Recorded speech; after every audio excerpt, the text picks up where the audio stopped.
Thank you very much for being here this afternoon for this special session on the Syrian conflict. My name is Danny Postel. I'm the Associate Director of the Center for Middle East Studies here at the University of Denver. So I traveled a bit less than most of you to get here today. I'm also the co-editor of a book titled The Syria Dilemma. And I'm afraid that Syria, now entering its 5th year of war, remains very much a dilemma. According to the UN Security Council, it is the largest humanitarian emergency in the world today, threatening peace and security in the region as a whole. Well over 250,000 people have been killed in the conflict, and more than half of Syria's population has been displaced. The international community's multiple efforts to resolve this bloody conflict have thus far proved fruitless. How does Russia's intervention into the Syrian equation change the situation?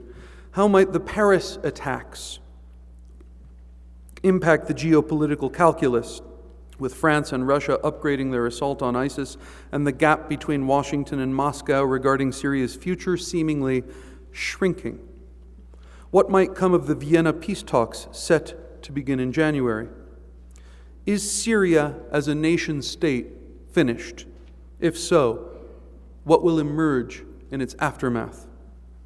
How can the carnage in Syria that has produced this horrific humanitarian and political catastrophe be brought to an end?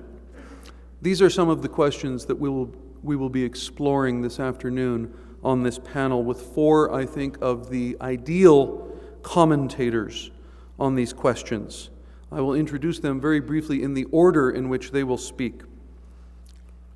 Leah Whitson is the Executive Director of Human Rights Watch's Middle East and North Africa Division.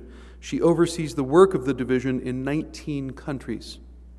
She has led dozens of advocacy and investigative missions throughout the region, focusing on issues of armed conflict, accountability, legal reform, migrant workers, and political rights.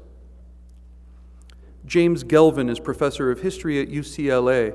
Among his many books are Divided Loyalties, Nationalism and Mass Politics in Syria at the Close of Empire, and the Arab Uprisings, What Everyone Needs to Know. Joshua Landis is the director of the Center for Middle East Studies and an associate professor at the University of Oklahoma's College of International Studies. The former president of the Syrian Studies Association, he is perhaps best known for his blog, Syria Comment, which attracts over 100,000 readers a month and has made him one of the most cited Syria experts in the world. And finally, Najib Ghadbian is the special representative to the United States for the National Coalition of Syrian Revolution and Opposition Forces, otherwise known as the Syrian Opposition. An associate professor of political science and Middle East studies at the University of Arkansas, he is the author of Democratization and the Islamist Challenge in the Arab World. Please join me in welcoming these four speakers, and I will hand things over now to Leah Whitson.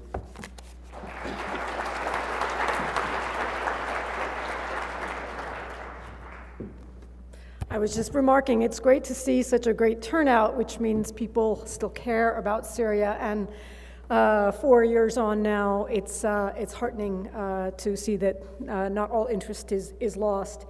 With over 200,000 dead, hundreds of armed groups, with the leading faction controlling most territory, ISIS, the government, in fact, responsible for the vast majority of indiscriminate attacks leading to civilian deaths, and armed groups also responsible for atrocities. For the last year, at least, people have basically felt that there was no immediate solution. Yet it's only the appearance of ISIS that led Western nations to intervene over a year ago today, and in effect to fight parallel to Syria and Iran against their common enemy. And it's only the continued gains of ISIS that led the West to accept, if not breathe a sigh of relief, at Russia's increased engagement in the war, with ground troops now supplementing advisors and airstrikes to support Assad's exhausted forces. Neither the United States nor anyone else took seriously the notion that it was still supporting moderate rebels, other than the handful who agreed to fight ISIS and met with humiliating and catastrophic capture and destruction. And so we have ISIS to thank, really, for the Vienna process that is meant to lay the ground for a peace process between Assad and the acceptable opposition. Saudi Arabia is tasked with organizing this opposition, and Jordan is tasked with the list of who's out as terrorist. The issue is no longer whether Assad will have a seat at the negotiating table, but which groups in the opposition will be approved to have a seat at the negotiating table, where we can expect there will be a lot of fighting once the talks start. I think there are three important points to consider in this peace process. First of all, this is a war process, not a peace process. The Vienna statement contemplates a ceasefire, but only in part. The language says the ceasefire would not apply to offensive or defensive actions against Daesh or Nusra or any other group the international support group agrees to deem terrorist.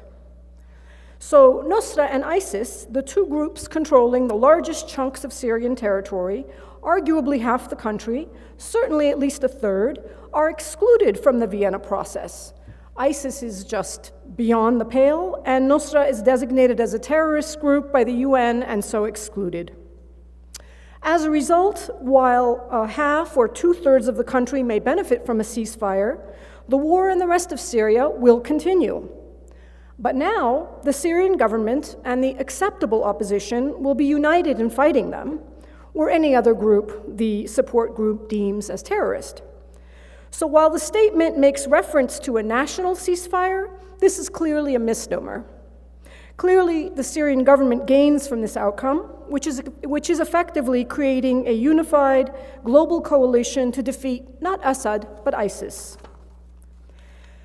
And while the Vienna statement says that Syrians will choose which opposition will participate, and I quote, to bring together the broadest possible spectrum of the opposition, chosen by Syrians who will decide their negotiating representatives, in fact, it's the international support group who is making the first cut of that decision. The tough question, of course, is can there be a peace process for Syria if the biggest armed groups are not at the table? Should they be? For many, it's obvious that ISIS should be excluded. Like Denver's own Chris Hill, who recently argued that ISIS is unique in its worldview and atrocities, and so the only option is their destruction. Yet many extremist groups have carried out atrocities, from massacring Alawi civilians in Latakia, torturing and executing journalists and aid workers, suicide bombing attacks in civilian areas, and so forth, not to mention, of course, the atrocities of Assad's forces, including a chemical weapons attack that killed over 1,000 people, certainly far more than ISIS has killed in a single day. The extra-border nature of ISIS attacks does not make them uniquely different, and I'd sadly venture to state that there's nothing unique about ISIS's killings or even their targeting of minority groups. One real difference is that they're less ready to negotiate or to concede territory. As to the opposition who will be in, the civil society groups, mostly in exile out of the country, will want to be part of the process. The current and past heads of the National Coalition of the Syrian Revolution and Opposition Forces recently published an op-ed insisting that there be a transition without Assad, but not excluding a transition process that includes him. And we're likely to see a rebranding of the Sunni Islamist armed groups, Jaish al-Islam, supported by Saudi, and Ahrar al-Sham, backed by Qatar and Turkey, as mainstream, if not moderate. Ahrar al-Sham has even condemned the Paris attacks, gotten rid of their very radical religious leader, and this fall published an op-ed in the Washington Post, arguing that while they are indeed a Sunni fighting group, they are somehow vaguely committed to a Syria for all its people. Substantive negotiations are meant to begin on January 1. The groups in the Vienna negotiations undertake in the Vienna statement to use their influence to get the parties to agree to a ceasefire at that time, at least in the areas that they control, which is affecting 80% of the population of Syria, if only 70% or less of the land. The most interesting aspect of the, well, not local, but regional ceasefire is the proposal for some kind of international monitoring forces to secure the peace. The language in the statement says the 5 Permanent Security Council members will support a UN Security Council resolution to empower a UN-endorsed ceasefire monitoring mission in those parts of the country where monitors would not come under threat of attacks from terrorists. This was an element previously missing in the Geneva communique and can make the difference to securing a safe zone that serves the interest of diminishing refugee flows. We released a report today documenting how Turkey has effectively closed its border to fleeing Syrians, as has Jordan and increasingly Lebanon. So such an effective safe zone, which is something that Turkey has long wanted, is, I think, much more realistic than a no-fly zone because it has at least the prospect of protecting civilians not only from airstrikes, but from ground attacks as well. The second point is that Assad isn't going anywhere. Look at where we came from a few years ago. Now, there is no general acceptance that Assad will be part of the transition process. There was no general acceptance then that Assad would be part of the transition process. Yet now, there's no mention of Assad being forced out before then. The debate that's taking place now is how long Assad will remain in power before elections must take place. And even then, he's not ruling out running for elections again. There's some hope, some chatter, that Russia and Iran will dump him with appropriate guarantees for their own interests in Syria and Lebanon, but that's an uncertain outcome. With the priority set on defeating ISIS, we can expect that the framework put in place will force the opposition to accept that there will be a post-quasi-peace Assad presidency. The statement contemplates a transition period of 18 months, in accordance again with the Geneva communique, and it reaffirms the unity, independence, territorial integrity, and non-sectarian character of Syria. So Russia and Iran are on board with these pieces, maintaining all state institutions and protecting minorities, requiring all parties to adhere to this.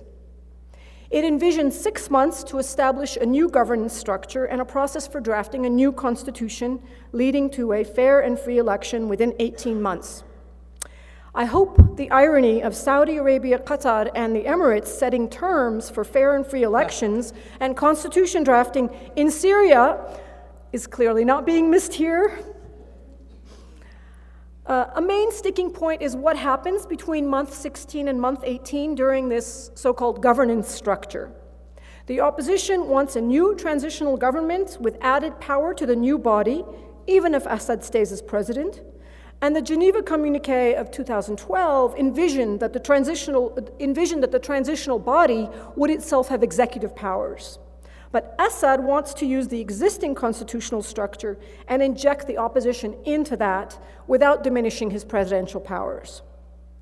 There's no discussion yet of who or what will be included in the constitutional drafting process, but I think that the emphasis on a constitutional drafting timetable is a mistake, just as it was a mistake in Egypt and Yemen, for some of the reasons we heard yesterday during the Egypt panel.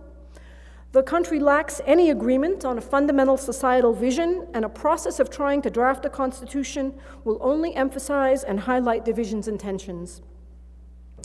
Another sticking point will be, after 18 months and elections, can Assad stand again for elections? There are divisions in opinion on this, of course, but Assad's view in a recent interview he gave last week are pretty far off from what's even in the Vienna statement. He says that there can be a transitional period only after terrorism is defeated, because there can't be political progress while terrorists occupy the country. Interestingly, President Barzani has made the same argument as to why there can't be elections or a referendum in Kurdistan. After that, Assad estimates a 1.5 to 2 year transition period, during which time he remains president, followed by parliamentary, not presidential elections. So in January, when Syrians are actually at the table, and we might hear a little today, we'll have a clearer sense of these matters. So what's missing? What's missing from the Vienna Statement and the proposed peace or war process are meaningful, concrete gains to protect Syrians from the Assad government's ongoing abuses.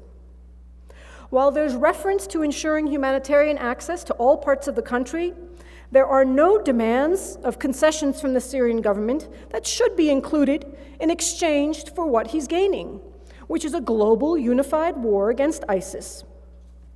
The measures that could be included and should be included are, for example, concrete measures to end indiscriminate attacks on civilians. Certainly, the regional ceasefire that's proposed will help in this regard, but it won't protect civilians now until ceasefires come into effect, or later from areas under ISIS or Nusra control or presence.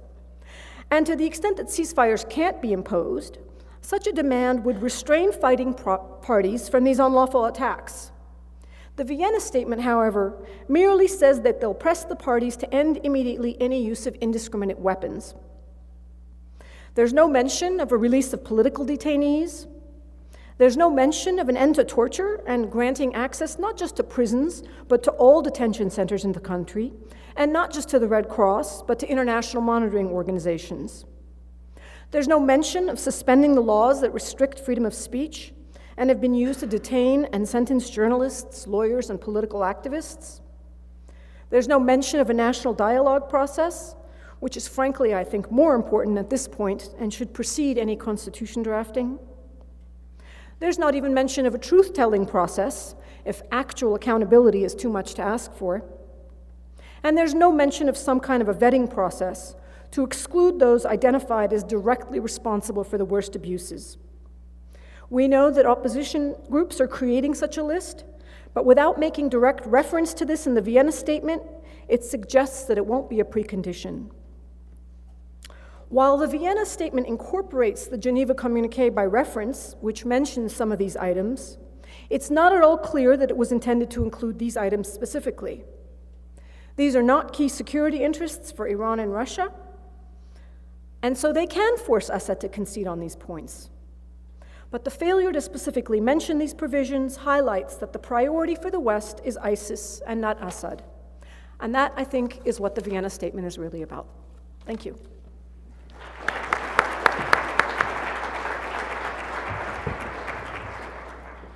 For those who came in late, our next speaker is James Gelvin, professor of history at UCLA.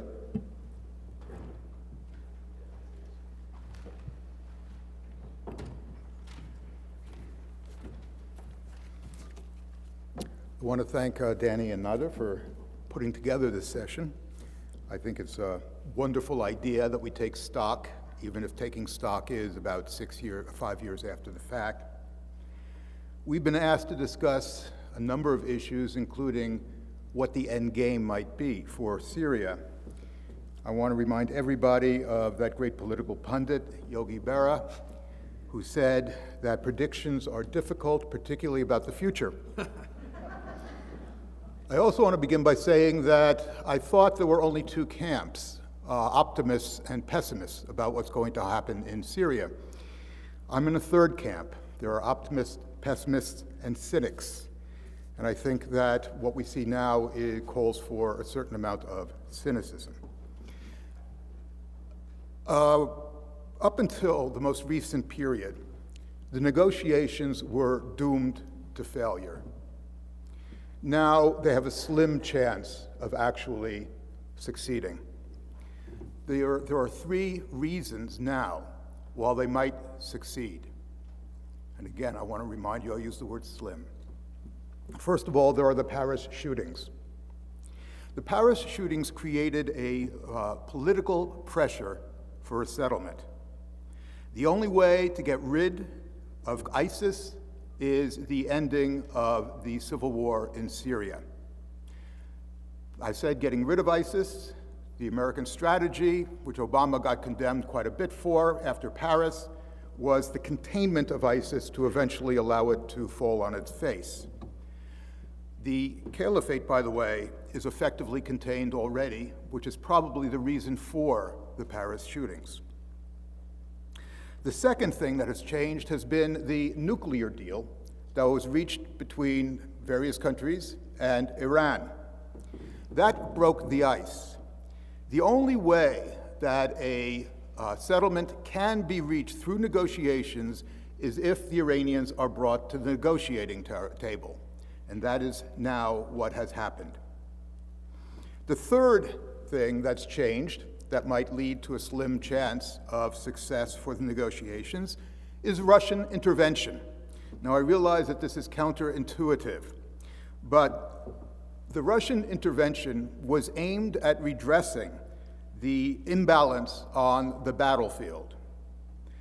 A deadlock is necessary for there to be a negotiated settlement. If one side or the other thinks it has the upper hand, there is no reason for them to enter into negotiations when they have the chance of getting it all.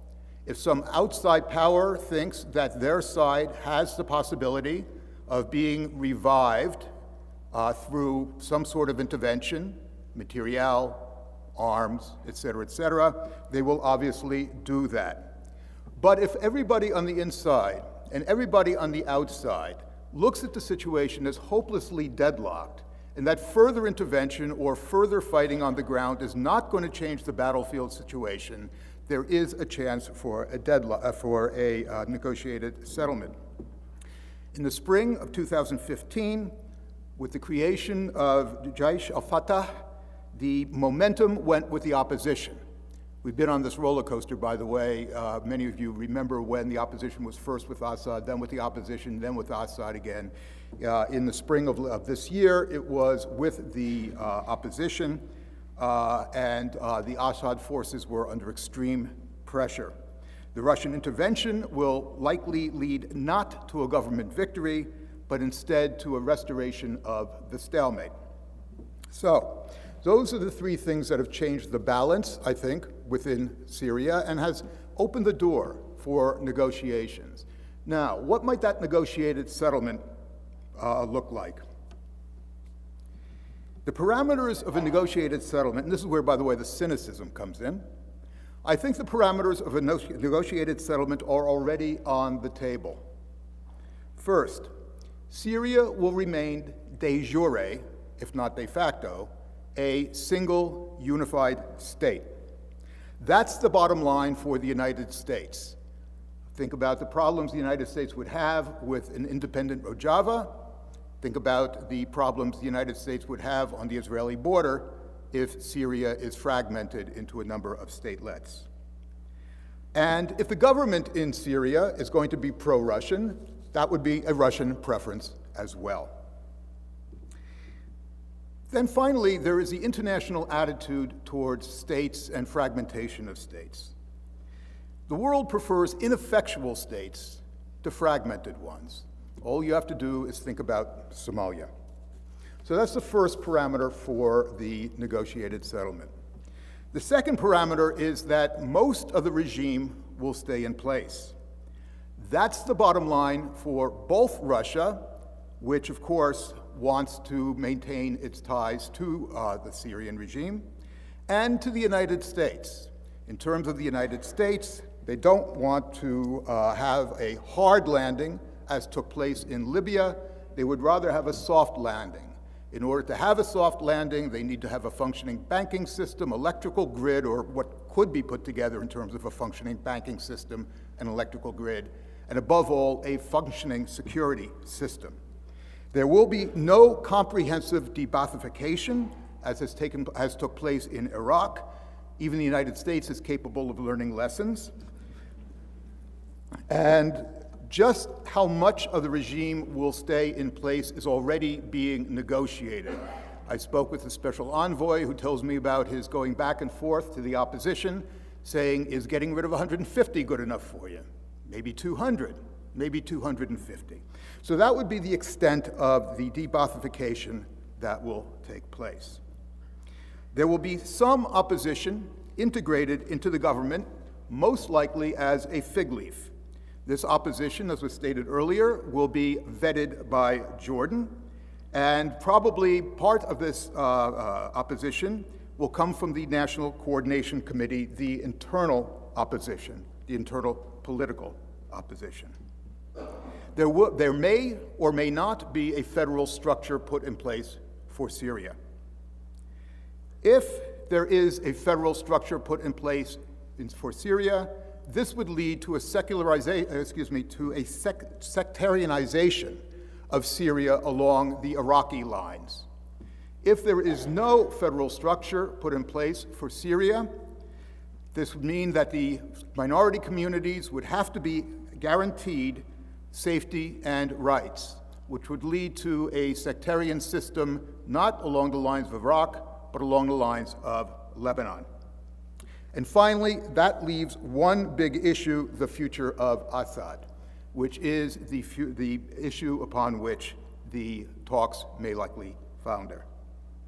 Now, just because the parameters are already in place does not mean that an agreement will be reached. Think about the difficulties of reaching an Israeli-Palestinian agreement after the Clinton parameters were on the table, which is fairly widely recognized as the eventual settlement for a two-state solution. The fate of Assad, consider that equivalent to the fate of Jerusalem in the Israel-Palestine conflict. I have two final comments that I'd like to make. First of all, we have to make a choice between justice and humanitarian concerns. Justice demands the Assad regime be held responsible for every crime they've committed. The regime, as was stated earlier, is the largest purveyor of the violence. Humanitarian goals, on the other hand, demand that the fighting end as soon as possible. These two goals may very well be incompatible. The second thing I want to say is that Syria will never be fully rebuilt, if it's rebuilt at all. There are too many displaced Syrians, both internally and externally, and too much infrastructural damage, which is being estimated as between $70 and $200 billion worth of damage. In a post-2008 world, there is very little inclination to pay for that. Thank you.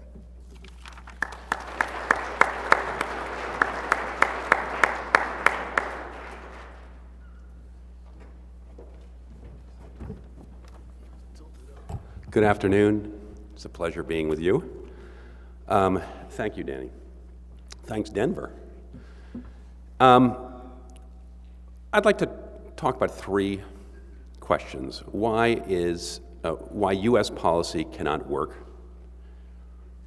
What's the future vision of the two major sides in the Syrian conflict? What could possibly work? Let me begin with U.S. policy. The U.S. policy is based on regime change without state collapse. Get rid of Assad, the guilty, the 150 around him, whatever it is, and keep the state structure. Impossible. Unfortunately, Arab rulers, by and large, have created the state as a reflection of themselves. The institutions are not autonomous.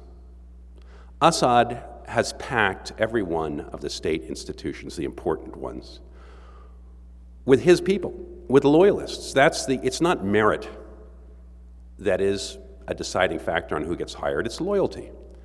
Americans think of their own system where they have a professional civil service and political appointees on the top. You scrape off the political appointees, you put on yours, and you've still got a civil service that's independent and professional. There is no such thing in Syria. Assad coup-proofed his regime by stacking the institutions with his loyalists from top to bottom. One of the defectors, ambassador, went to Turkey early on. He said 80% in the foreign service, which is not that important. 80% were Alawites, 10% were other minorities, and only 10% were Sunnis, because Assad didn't trust them. Now, maybe he was exaggerating. I assume he was. but it would be something close to that.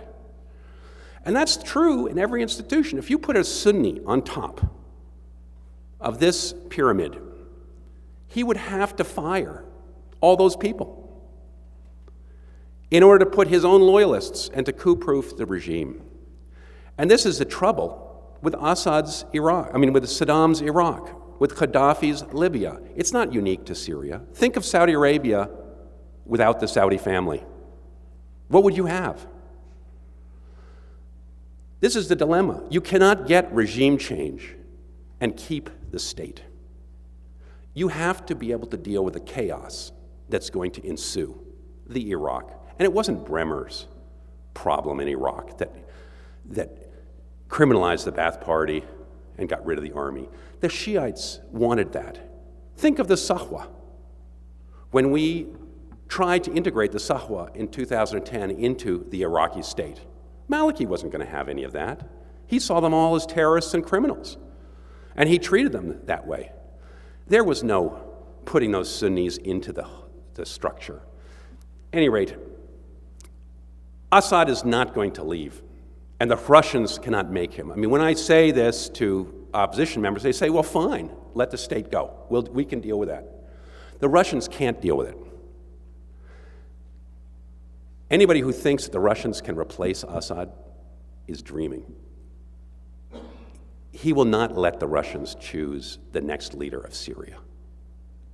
He will kill that person as soon as he sees Russia selecting them. It's happened in the past. So I think the Russians are stuck with him and his state.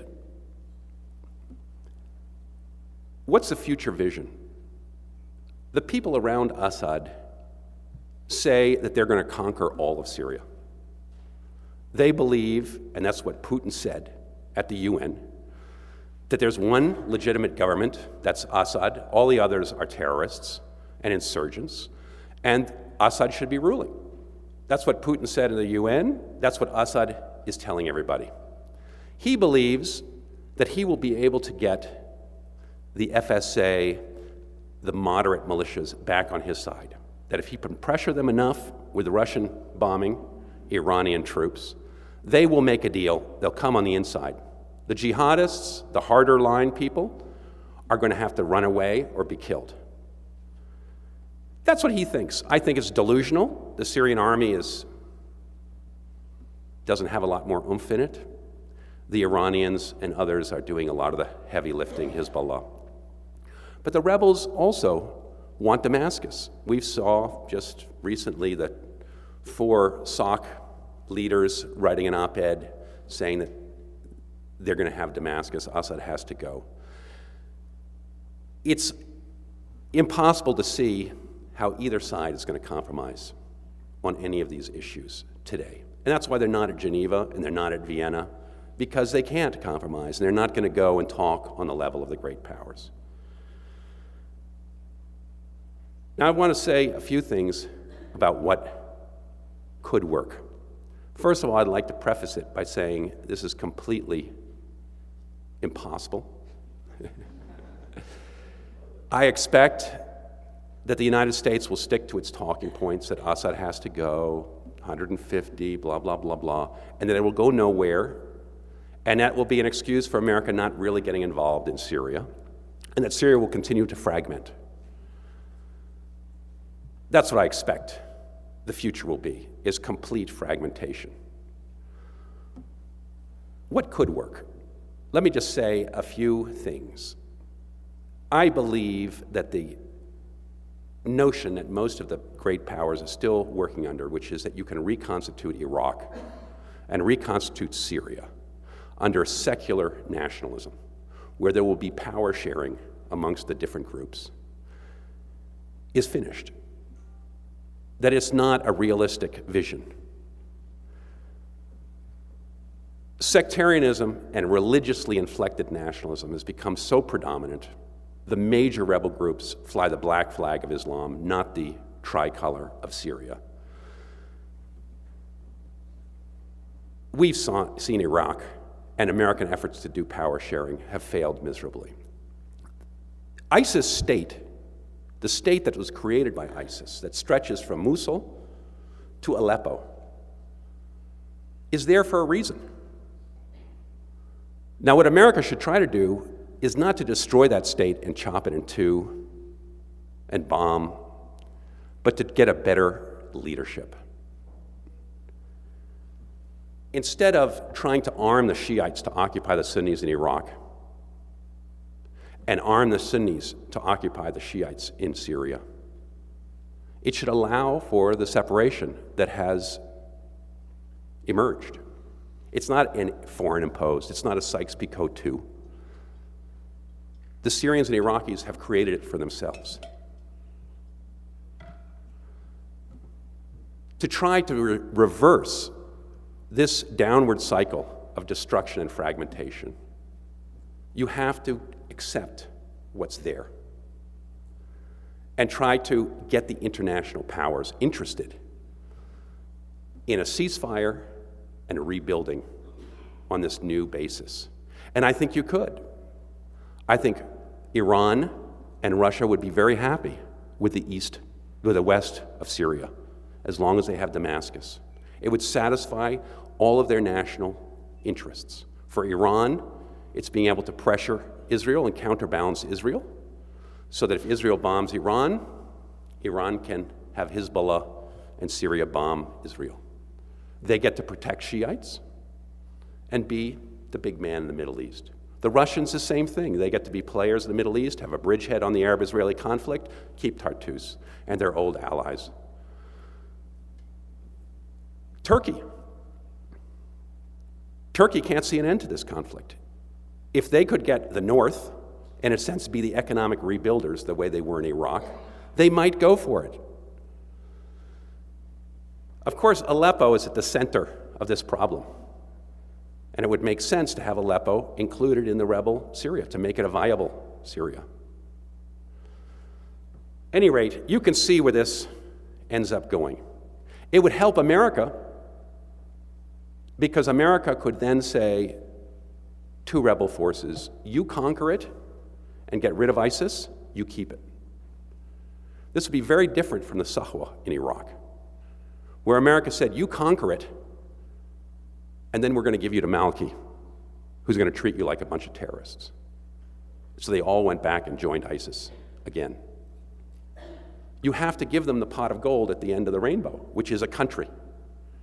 And they're not going to get Damascus. That's the hard fact. If you can reverse this downward spiral where Al-Qaeda, ISIS are building schools, teaching jihad, how to destroy the West, and build a more virtuous cycle where it's rebuilding foreign investment. If you could build a better mousetrap in eastern Syria, a better government, everybody in Damascus would want to join it. It would be the West Germany for the East Germany. This would not necessarily be partition of Syria forever. If, in fact, the rebel Syria is a better Syria, is built on more democratic principles, with foreign help, then everybody under Assad who's a slave of that system would want to join. The Damascenes would certainly all want to join. They don't like Assad, but they fear the rebel chaos today. I'm going to finish on that note. And at any rate, it's impossible. It's not going to happen. This would require major heavy lifting by the United States. We know the United States is not going to do that. They're going to stick to their talking points, which is regime change without regime destruction, and not get involved, because that's the highest priority on America's side, is not to spend money or get American troops sucked into Syria. Thank you.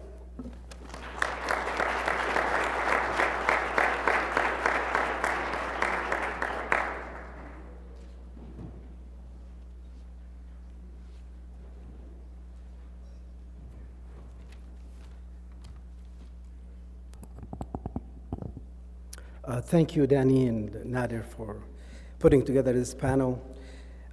You could imagine how difficult my task coming after all of these optimistic notes from my colleagues. And I think,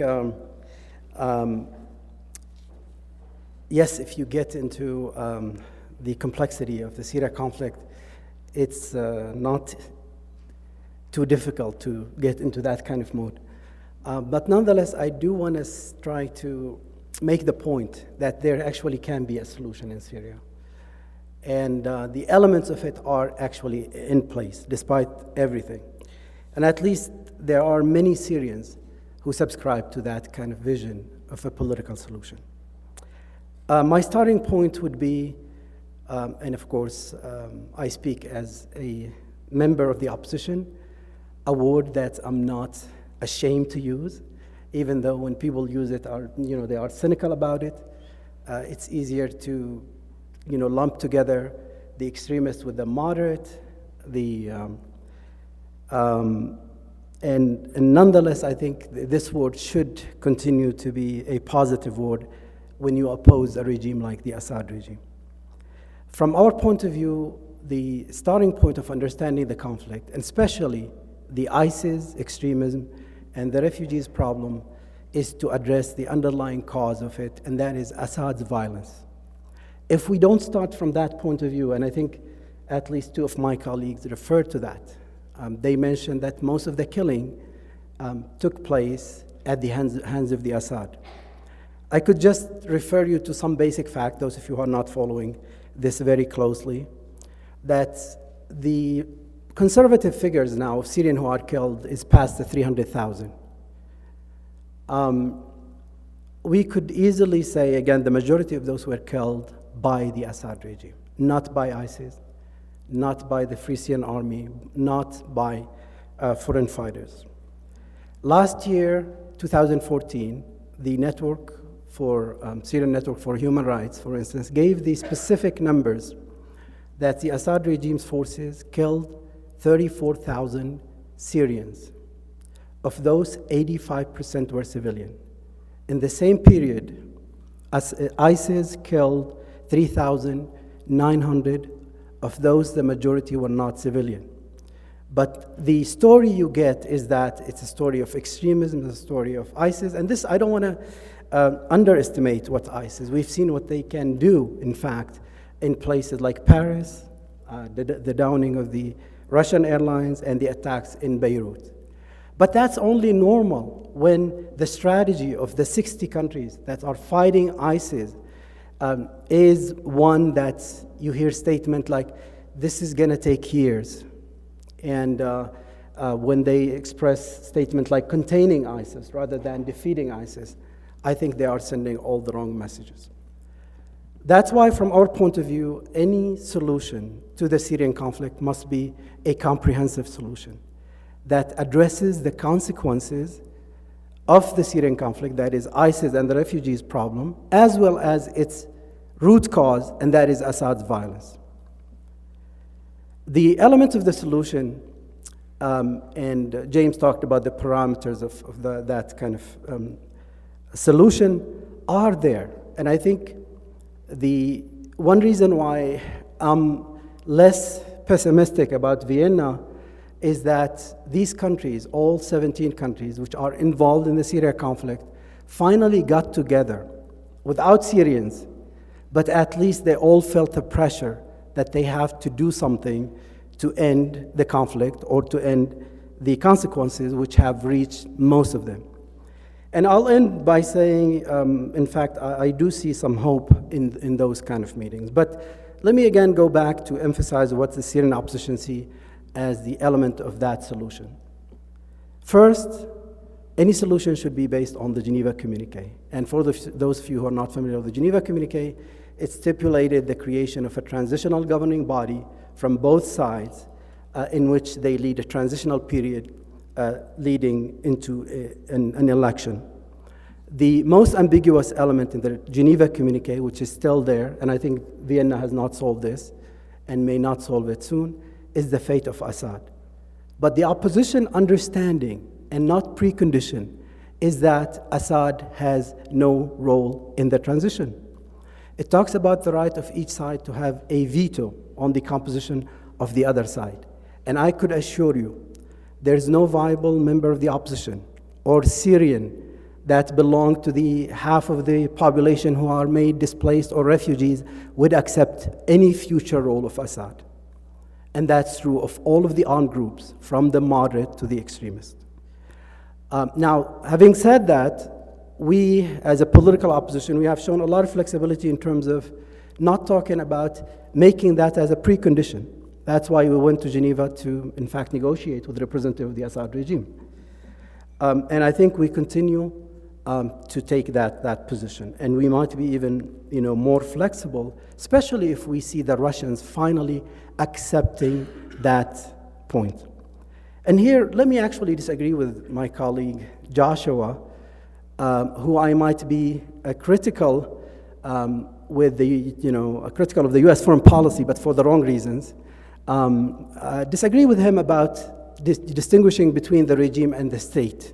There are major distinctions between the regime and the state, Joshua. Yes, it's true, and I agree with you that the regime controls the key institutions, especially the institutions of repression, the mukhabarat, and the army. But the army itself, which at the beginning of the revolution was 365,000, is now only about 65,000 left of that institution. And most of those are Alawite. They constitute the elite unit of the Republican Guards and the 4th Division. And so therefore, they are really the other side of any process. I think that you can maintain a lot of the civilian institutions, but the more we talk about it, and the more we talk, we don't want to be active to promote a political solution in order not to destroy the institutions of the state. We are giving time to the forces of destruction, both the extremists and the Assad regime, to do the job. I would just remind you, just shortly before the Russian intervention, latest intervention, Assad controlled only 16% of the territory of Syria. So the notion that he still controls the state is really not valid there. And I think we can still preserve a lot of the institutions of the state.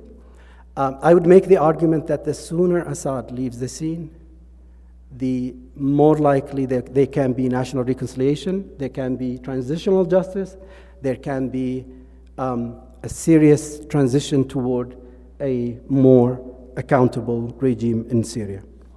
The third element, I think, of the political solution is that it should lead to a new regime that is civil democratic regime in Syria. And again, there are a lot of work been done by the opposition, by many civil society groups, by NGOs, providing roadmaps for that process. And they do take into account a lot of the things, Sarah, you mentioned, about accountability and about transitional justice and security sector reform. My last point, and again, I'd like to answer questions about anything I said, is why I do feel somewhat optimistic about the Vienna process. I think first reason, as I said, you have all the key players, all of them are around the table. One of the weaknesses we've seen during the Geneva process was the exclusion of Iran. And again, I do consider Iran and Russia, from my point of view, as an occupying forces. I see that their main role is to boost Assad. I see their main role is to put down the popular revolution rebellion. But I think we know, politically speaking, that there can't be any solution without these two countries. And in the past, all we ask of Iran is for them to endorse the Geneva Communique as a basis of a solution. And I think a lot of the points mentioned in the Vienna 1 and Vienna 2 re-emphasize points mentioned in the Geneva Communique. The second reason for the optimism about Vienna has to do with, and that might sound ironic, is the Russian actually escalation and intervention. While Russia in the short term is trying to prevent the collapse of the Assad regime and weaken the opposition and the moderate opposition, by the way, Russia so far, by our estimate, only attacked 6% of its attacks were targeted at ISIS. The rest of them targeted at the moderate opposition. While they're doing that, we believe that they are going to have more leverage over the Assad regime. And I think they can be in a position to force an exit of Assad. That, I think, is something to be, again, tested in the next meeting. I think in the last meeting, there were some signs, again, they were not explicitly stated, that they are coming close to that. The third, I think, reason for optimism is the talk about ceasefire, national ceasefire. And again, from our point of view in the opposition, any political process must begin by protecting civilians. This was the talk during the Kofi Annan initiative. And then it was, again, implicit in the Geneva principles and then the Geneva communique.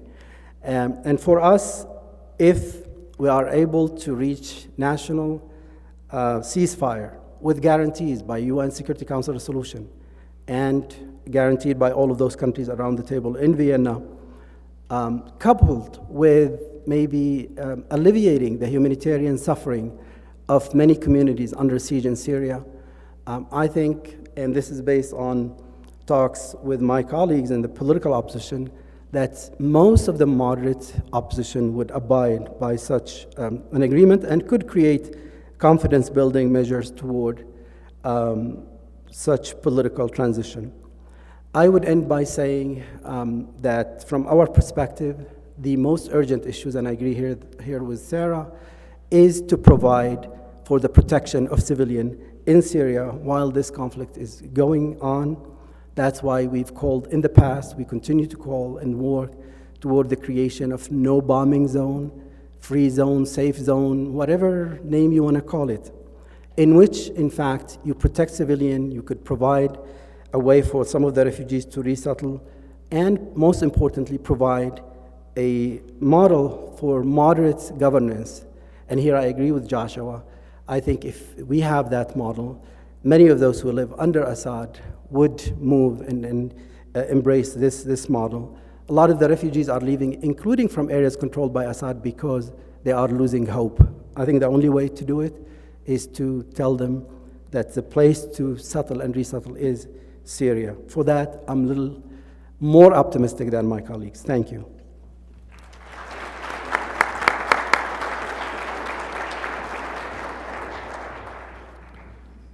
Thank you to all four of our speakers for these opening remarks. We will now move to a discussion right here from the panel. Now, since Joshua, you were mentioned, shall we say, in Najib's comments, is there anything you would like to say in response to Najib or actually to any of the other panelists?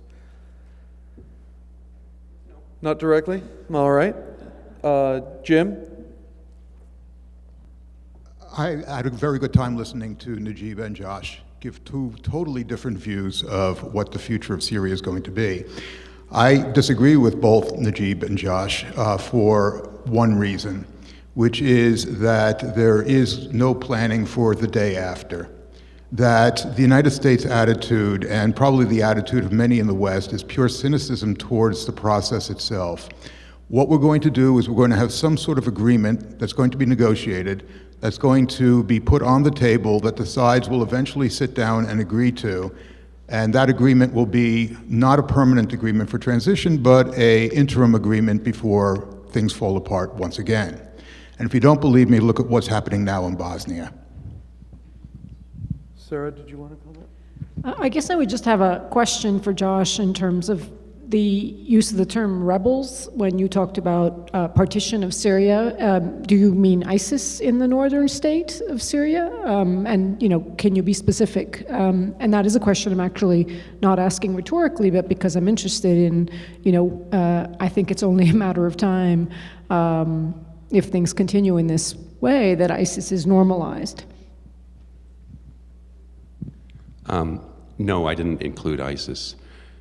If America were going to try to establish or accept a state or the division of Syria, or temporary, whatever you want to call it, you would have to, it would be in America's interest to try to get the moderate rebels, which America claims are there, to destroy the extremist rebels. And they'd have to be armed and backed by the United States as a sahwa to do it. Except for they would get the prize of owning the territory that they conquer, instead of being disbanded when it's finished. And the alternative is that America goes through this kabuki theater, which is going through, and turns its head and just bombs the hell out of eastern Syria and chops this ISIS state in half, gives the Sunnis in Iraq to the Shiites, to their tender mercies, which is what it's going to do, because it has no choice. And it'll just bomb from now to eternity eastern Syria. What else is it going to do? And France will bomb, and everybody else will bomb, and they'll strangle it. They'll put an economic stranglehold on it, which is they're trying to do through Turkey and through the international banking system. And those people will all starve, and then they'll leave the country, and it'll just be a big wasteland. And that's what we're headed towards. Because Russia's not going to leave Assad and dump Assad, is he? No, they're not. He's going to stay there. For the foreseeable midterm future, he is there.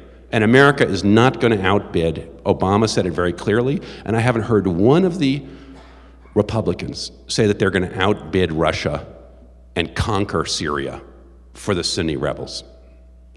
Nobody has even got it on the game plan. So if you want something positive to happen, you've got to at least, you've got to try to build a better government in this great stretch of territory that goes from Aleppo all the way over to Mosul. Can I just address the issue of the normalization of ISIS? I'm not counting on it very much, but there is a possibility. And that possibility lies in the fact that two groups within ISIS turn on each other. The former Ba'athi military officers on the one hand and people around al-Baghdadi on the other hand. And there is a historical precedent for that happening. When Abdulaziz ibn Saud was faced with the idea of waging war on the Ikhwan in the Arabian Peninsula or face the RAF, he chose to wage war on the Ikhwan and to tame the Wahhabi, the more extreme Wahhabi elements within his grouping. So I think that that is the only chance that that's going to happen. That hasn't happened yet, and whether or not it will happen in the future, I have no idea. Sarah, would you like to respond, or Najib? Maybe one comment on ISIS in Syria. I do see a difference between ISIS in Syria and in Iraq. I think most of the ISIS in Iraq are Sunni Arabs who, some of them came from the former regime. And I think at the military level, at least, you find a lot of expertise in directing ISIS from that background. Most of ISIS in Syria are foreign fighters. And I think that's a key difference between the two, maybe composition of the movement.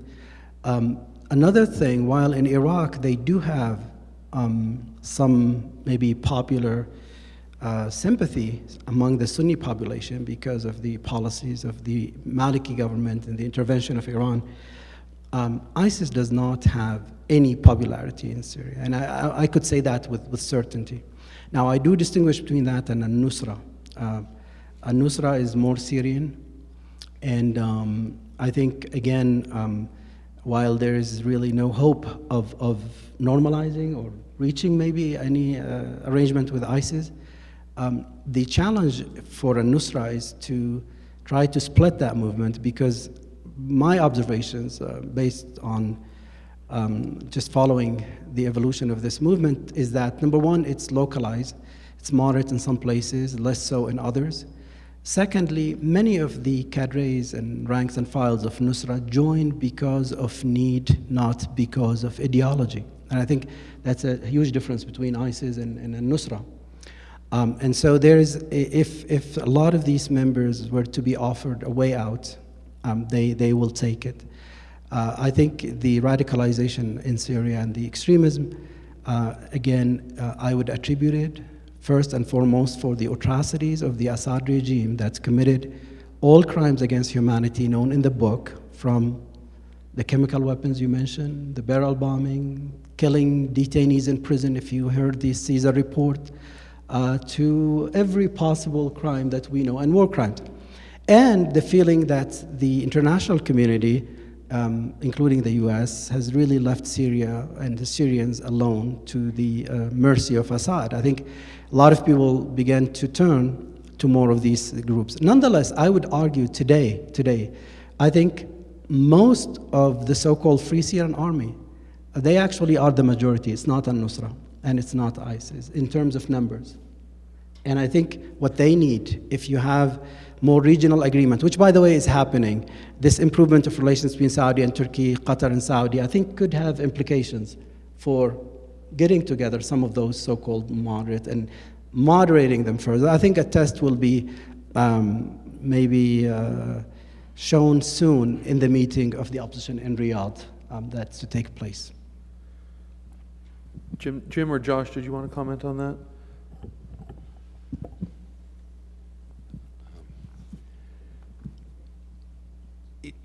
At the heart of this is the notion that Assad is the magnet for radical Islam, and that you have to destroy Assad in order to denature radical Islam in Syria. There's a little bit of truth to that in the sense that bad government, torture, creates radicalism.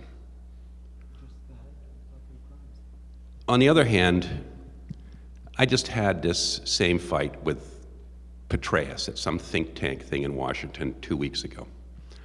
And I put forward this notion of a ceasefire. He said, we have to take out Assad. Assad's the magnet. Now, he'd just come back from a big tour in the Gulf. And I felt like asking him, well, once you destroyed Saddam Hussein, who was the magnet in Iraq that drew all of al-Qaeda to Iraq? It would have been you and America. So he should have destroyed himself and left Iraq in order to denature al-Qaeda in Iraq. I think the point I'm trying to make here is that it's failed states that create the room for the expansion of radical Islamists. We've seen that in Iraq when America destroyed Saddam Hussein. We saw that in Libya. We've seen it in Yemen. We're seeing it in Syria. Now, there has to be, hopefully, a better government in Syria that'll be democratic and not torture people and allow for everybody to realize himself. But in the short term, destroying the Assad government without an alternative, without a better mousetrap, without some kind of unity amongst the rebels, without them building any kind of government that shows any promise of being able to rule the 65 or 70% of Syrians who are under Assad's rule, seems to me to be the height of folly. Josh, are you talking about the creation of two Syrias or three? You talk about the part of Syria that Assad will rule. You talk about a rebel Syria or a free Syria, whatever one wants to call it. But then, of course, there's ISIS. And no, ISIS would have to be destroyed by the free Syria. The rebels, the free Syrian rebels, the moderates that America has been talking about, would be armed by Turkey, Saudi Arabia, the United States to go kill ISIS. They're all foreign fighters, so they'd be happy to do it. I mean, you look at me with skepticism, but we just heard that they're all foreign fighters, so it should be easy. But then they get to rule. I'm being facetious, but the point is that you have to, America is interested in destroying ISIS. France is interested in destroying ISIS. Russia is interested in destroying ISIS. What are you going to do?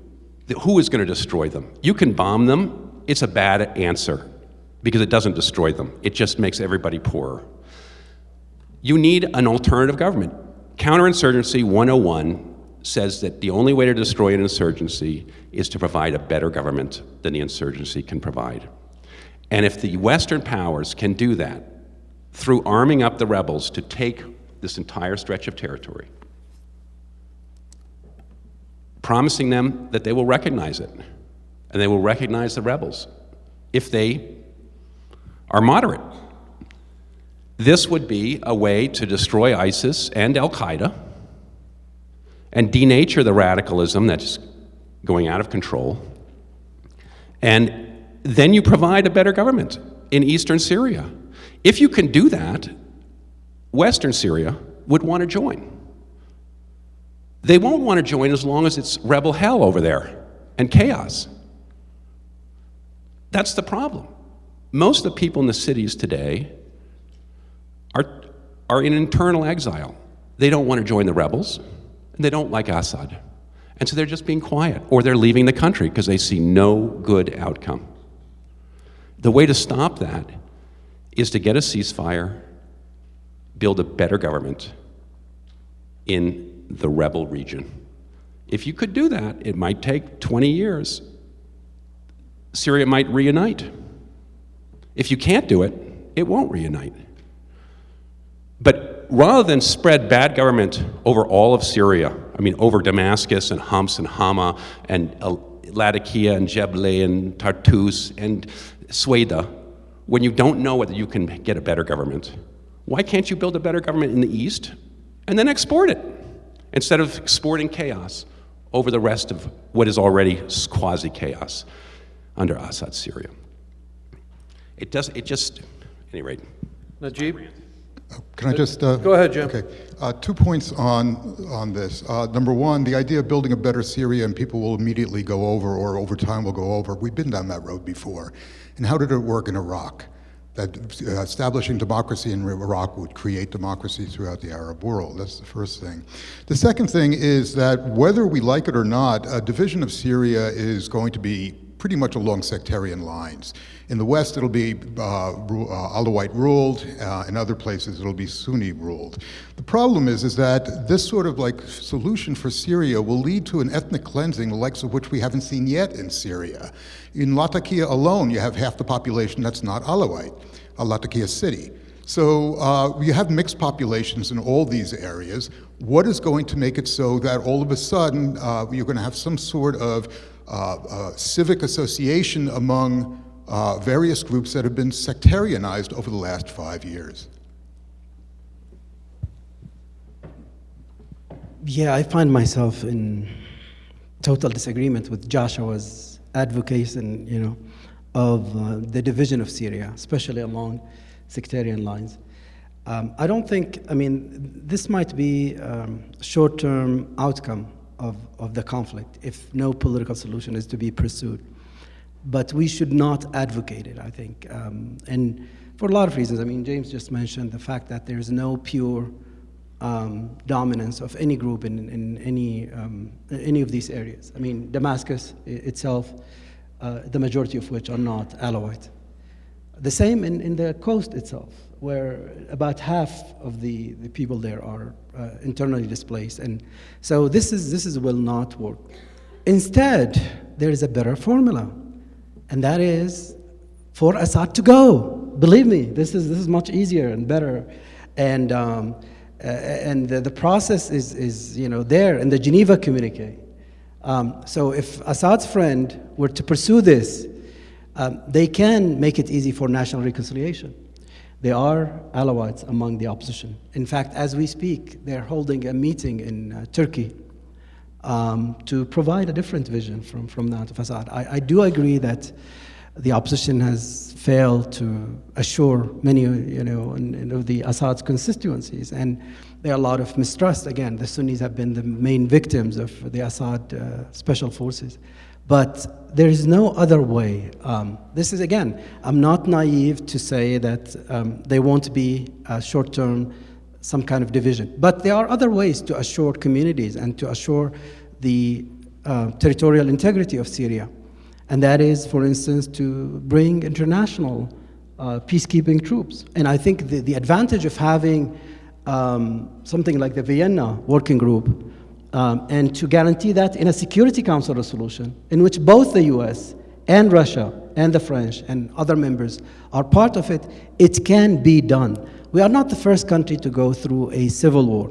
I think one of the challenges is going to be how to create a balance that would assure the minority, especially the Alawite, to be part of the future of Syria, that they no longer have the privileges they enjoyed once. The other alternative is not to have their own state because it's not going to be viable, or not to continue to, for each side to eliminate the other side. So I think if we are creative, we can come up with better solution. It's interesting that we hear from the astonished proponent of the Assad the idea of an Alawite state now. All of a sudden, it's like if we can't control all of Syria, let us control just part of that Syria. But even that part of Syria is not going to be heaven for those guys. I mean, they are evading serving in the Assad militias. They are trying to find a way out, and I think the majority of which, if you offer them a viable solution, they would opt for it. I think we need to give chance to questions. There are so many questions, so please raise your hand as high as you can so that I can see you. Yes, very good. All right, let's start right here in the middle. Michael, thank you. That middle table, the second table back, those two gentlemen both have questions. Thank you very much. This is Professor Mohammed Al-Khalil. Okay. There we go. This is Professor Mohammed Al-Khalil from NYU, New York University, Abu Dhabi, and I speak as a scholar and also as a Syrian activist in the Syrian opposition. I'm a second tier, not in the top.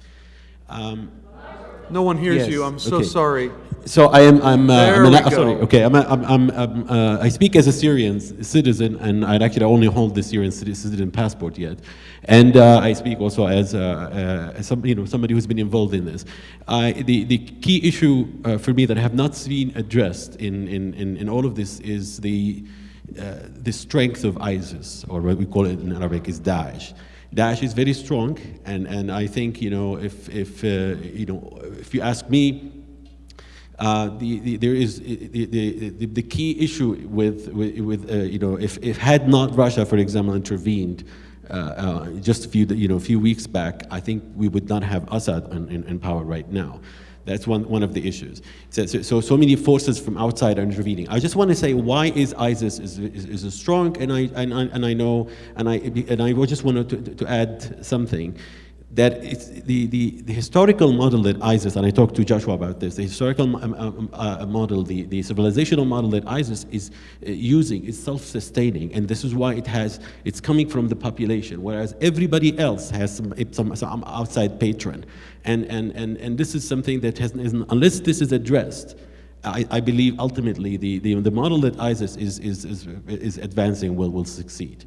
Okay, is that a question for the panel in Yeah, general, or anyone in particular? If they would agree, to what extent would they agree, and how would they, explain why ISIS? No, I heard the question, but was it for anyone in particular of the four panelists, or for any of them? Okay, would anyone like to take that? Jim? I disagree that it's self-sustaining. I disagree that ISIS is self-sustaining right now. I think that ISIS is temporarily self-sustaining, but if you look at, for example, where they get their money from now, first time, at the very beginning, they got their money from foreign donors. Then they got most of their money from oil. Then they got their money from kidnapping and extortion, and now it's pretty much extortion and taxation. The problem with that is that when you don't produce anything, when you rearrange money, it's primitive accumulation. You're not actually running an economy. What you're doing is fundamentally you're taking from a population, and there is nothing that's actually going to expand the economic base at that point. Now, that's a real problem for ISIS. This is a model that is just not feasible to work over the long term. And this is one of the probably the many reasons why the Obama administration was perfectly happy with this idea of containing ISIS, letting it strangle itself in terms of economics, in terms of splits within the ISIS structure, et cetera. But of course, that after Paris and Beirut, that proved to be impossible to implement. Does anyone else want to address that? Mohammed, when you said earlier today, you said the idea of a caliphate, they're just actualizing what a lot of people want. And you live in the Gulf. You feel this clearly in the Gulf.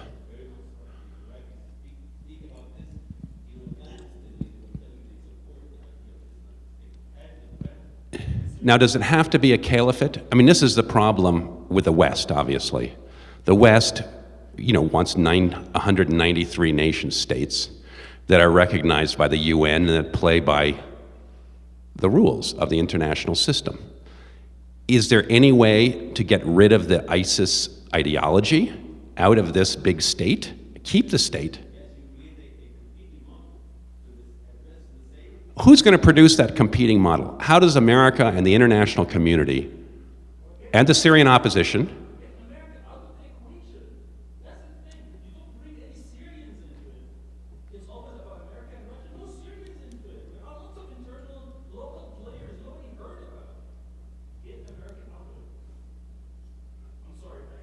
But they'll take care of ISIS by themselves. Who cares about ISIS? Okay. Well, because the international community does, obviously. Paris does. What happened in France was a French affair.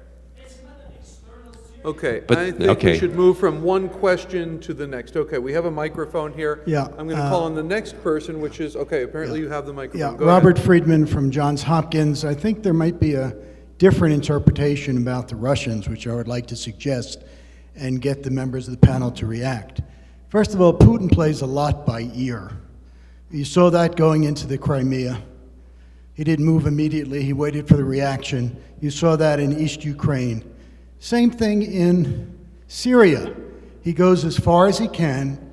He listens to President Obama, who says it's not going to be a proxy war with the Russians, and he moves ahead. Now, the question is, what does Putin want? I think it's, at least to my mind, as somebody who works on Russia and the Middle East, it seems to be clear. One, he wants to restore the image of Russia as a great power. Number two, if he can get out of this, the enlarged base, not in Tartus, but south of Latakia, where it is now, with tanks and planes and surface-to-air missiles, etc., this is a huge boon for him. Now, for that reason, I would suggest that perhaps Assad is expendable. Now, why do I say that? Before he came out with the new plan, he invited Assad to Moscow. In Moscow, the Russians said it must be settled politically, and they forced Assad to say this thing must be settled politically. So I wouldn't rule out that if the Russians get what they want, which is a large base, which is protected, continued influence, they might be willing to say goodbye to Assad. After all, at this point, at least in my view, he depends a heck of a lot more on Russia than Russia depends on him. Jim, did you want to respond, or Josh?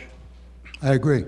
I agree that's what Russia wants, but I think Assad has a lot to say, and he won't let Russia play that game. We all know the story of Abdelaziz al-Khair.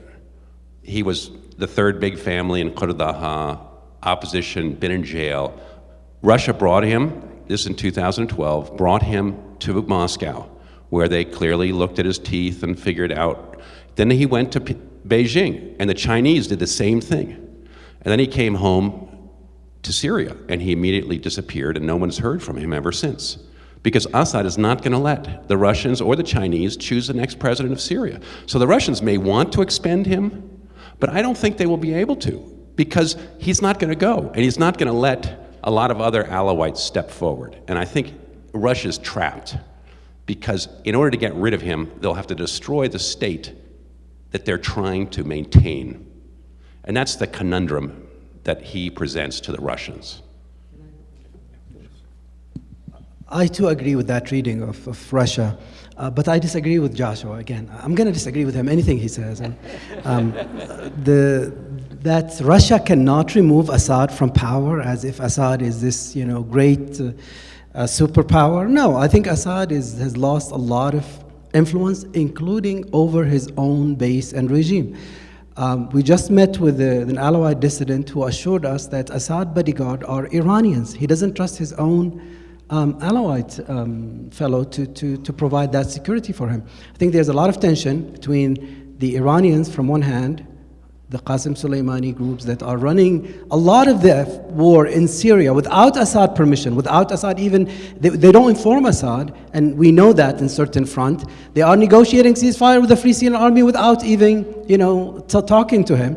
And now the Russians. So this notion that Assad can really resist a plan by Russia and international plan For him to get out, I doubt very much that's the case. He's no longer in the position to do that, and I think if those people around him understands that message, I would assure you then it is possible to find an alternative to Assad.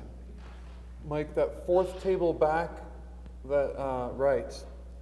Okay, so I'm reminded, listening to the panelists disagree with one another, I'm reminded of Antonio Gramsci's description of an organic intellectual, one who is able to sustain this optimism of the will, but pessimism of the intellect. And I think that's what we're seeing play out here. There is a lot of optimism of the will, and I can see that a lot of people, Syrian activists, people who have been displaced, share that optimism of the will for a better Syria and better governance. But Professor Landis's, I think, assessment seems a little more pessimistic and realistic at the same time. So my question to the panelists, especially the two that disagree with one another often, is, one, what do we mean when we say moderate opposition, interchangeably used with moderate rebels? And to what extent are we talking about that opposition being basically the nucleus of this transitional government, transitional authority? I mean, I'm talking about facts on the ground in Syria today, with more than half of its population displaced. All right, Thank you. Thank you. I think Najib would be a natural respondent to that question, for starters. Who is... So the question, as I understood it, was, what do we mean when we talk about moderate opposition and moderate rebels? I think I would define the moderate opposition and the moderate rebels are those who want change in Syria, change in the regime to create a civic democratic Syria. That's for any member of this group, both military or civilian, they won't impose their vision on anyone else, that they would accept the notion that the future of Syria would be determined through the ballot box, that they would accept pluralistic Syria, they would accept citizenship at the basis of the new Syria. For the military opposition, I think it might be more difficult because we clearly have ISIS is not an opposition. And by the way, maybe this is a good time to mention something that Assad and ISIS thrive together, by the way. And you know, I don't want to get into conspiracy theory here, but they do need each other. And I think weakening any one of them is good for the future, the moderate future of Syria. The second point about the military opposition, al-Nusra is clearly affiliated with Al-Qaeda, so it's an extremist group, and unless they denounce their affiliation and change, I think they are an extremist. I think other groups, other than these groups, again, as long as they are not willing to impose their vision on the rest of Syrians, are moderate. And that's why when I say the majority of the Free Syrian Army constitute the bulk of the fighters. We're talking about, I don't know, I heard in Aleppo alone there are about 23,000 fighters can be considered moderate. Maybe a good point here to mention something came up, I'm going to another point, and that is why I think Joshua mentioned the moderate opposition should defeat ISIS. I think if that's the only objective, it will not work. And I think the Train and Equip program is a testimony to what I'm saying. For most Syrian, the main perpetrator of violence is Assad, is not ISIS. But absolutely they want to, and they fought both at certain point. So unless they see an end to this regime, they will not just solely go and fight foreign fighters who are, again, coming in the name of another extremist ideology. I don't know if I addressed the moderate who's a moderate, but Joshua, you want to? Let me just cut this off, and then we'll go back to the polarities that are on either side of me. The United States does not talk to members of the Jaish al-Fatah now. But I've been speaking to some people within the US government who basically say that's a mistake. The Salafis are somebody that we should really speak to. That Ahrar Sham, for example, is a grouping that we could probably work with. But what we have to do now is to break them away from the Nusra Front. I think that we're perfectly prepared at this point to redefine what a moderate is, much to probably the future suffering of the Syrian population. I think we should all strive to move away from these meaningless labels of moderate and extremist and so forth, because you never actually know what you mean and what you talk about. And there is a process now with certain principles, and I, as well as everyone else here, can identify the flaws with it, but the process does articulate certain principles that those who are meant to be part of the dialogue process must agree to.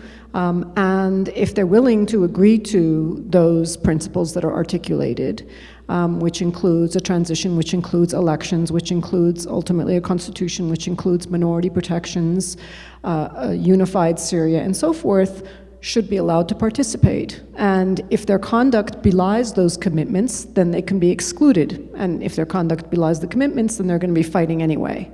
I think that's a much more realistic and appropriate measure. And it's one that I think right now, both the Vienna statement and the prior statement, even the Geneva communique, already contemplate, except for Nusra and ISIS. And given that I don't think Nusra and ISIS's record is actually unique in its atrocities from any of the other fighting groups, most significantly the Assad governments, I would say if the priority is stopping the war in Syria, then if they're willing to abide by the principles that are articulated in the Vienna Statement, maybe it's best that they participate in that process rather than decide a priori that the war against them will continue indeterminably. Josh. Moderates versus immoderates. I think, by and large, the moderate forces that the United States has supported are small-time leaders that don't have a big ideology. Jamal Maruf, Harakat Hazm, we can go through a small list of people that we know America was funding.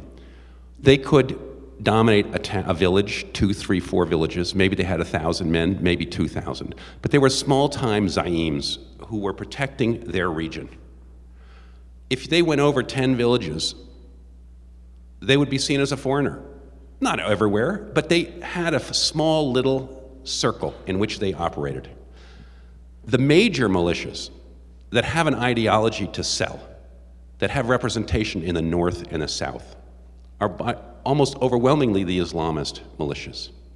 That's the Islamic Front, Al-Qaeda, ISIS, with Ahrar Sham and the Islamic Army being big representatives in there. They're flying the black flag of Islam, and they have an ideology that captures the imaginations of people beyond their 3 villages. America has chosen to back the moderates, who are the people without an ideology, that are just trying to protect their zone. That's why we love the Southern Front. The Southern Front is made up of the Jarbours. You can name the family members of these larger tribes, many of whom have representatives in Jordan and are also favored by the Jordanians. And they have failed to unite. There are 60 some odd in the Southern Front, and they never could get together. They each have a dominant militia in their zone where their families live, and they can't go 20 zones over or 5 zones over. And that's the problem. That's why nobody united. Everybody's protecting their villages. It's very fragmented, and it isn't. It's the weaker ones, and they're going to turn into warlords. And that's what they have done, is turned into warlords. And that's what that's the problem. Every time America tries to shape them into something, it's like sand in their fingers. And that's why America's turned away from them. And they were defeated by Al-Qaeda. time and time again. And every time America tried to put them together, they were defeated because Al-Qaeda said, oh, America's going to come and get us. So they kicked them out. Let's go to the next question, please. Mike, there's the gentleman right in front of you, in fact, Professor Shar. My name is Stuart Shar. I'm retired from Brooklyn College. I heard a lot about the US and Russia, even Saudi Arabia, but not much about Turkey. If Syria implodes, I would imagine there would be a Kurdish state. What is Turkey going to do? I mean, it's a major power, and they're right on top of all of this. Do you have reflections on that? Could you inform us a bit about what you think the role of Turkey will be in the future? It's a good question. Would any of you in particular like to answer it? Well, Turkey's already doing it, isn't it? Aren't they? I mean, the war that they declared at the exact same time that they agreed with the United States to open up the air base, and then they declared war on the Kurds at that exact moment. So this is what Turkey is doing. Turkey's biggest problem right now, or what the biggest fear of the government in Turkey is a Kurdish state on the southern border, and they will do anything to prevent that from occurring. They've already, in fact, started to prevent not only a Kurdish state, but even the rise of this the Kurdish forces in Rojava, insofar as they now have increasing support from the United States and are the most effective fighting force against ISIS in that region. That itself, let alone the formation of a Kurdish state, has put Turkey on high alert. Yes, right here. I'm sorry, Mike, to make you walk all the way over, but we've neglected this side of the room for too long. So at this table, there's 2 hands up. Let's get both of them. Thank you, Mike. Hi. You sort of addressed sort of what I was wondering about, but I did actually think it was a little strange in all of these discussions that Rojava and sort of the Kurdish project there, which is one with an ideology, a fairly interesting one, which we don't really get to see very much. So we sort of talked about it if things fall apart, but what about in any of your end games? That's not discussed at all, and they're a powerful military force. They're being dealt with. Are they just going to disappear? Do they have to be negotiated with? That they have to be brought into a process? Are they going to have to give up this ideological project that they've started, which also operates in Turkey? And I just think it's strange that none of you talked about that. So I just like it if the panel could address. So the question is, what happens to Rojava, the Syrian Kurdish autonomous region, in the context of this endgame? In any of your endgames, because there's multiple ones that have been discussed. We do have some Turkish specialists in the audience on those questions. I don't see any on the panel. There's one right here. Very welcome to address that if you'd like, sir. Do you want to pass the microphone to this gentleman, perhaps? Thank you, Mike. Sorry, I'm a little bit confused. What am I answering? The question that... What happens to the Syrian Kurds in this sort of endgame, in some sort of settlement, or the collapse of the Syrian state in its current form, or through peace negotiations? What happens to the Kurds in Syria? Firstly, these are the question you asked is what I was actually thinking, and I was surprised that none of you mentioned anything about that, or even pretended that they exist. The Kurds never came up. And in fact, 2 issues. One was the destruction of ISIS, and the Kurds are actually the most effective at the moment in Rojava. And second thing is the creation of some kind of a model whereby other Syrian groups can kind of take inspiration from. Again, Rojava is doing that. In Jazeera, for example, the Kurds and Arabs are kind of coexisting and have some kind of a framework whereby they rule themselves.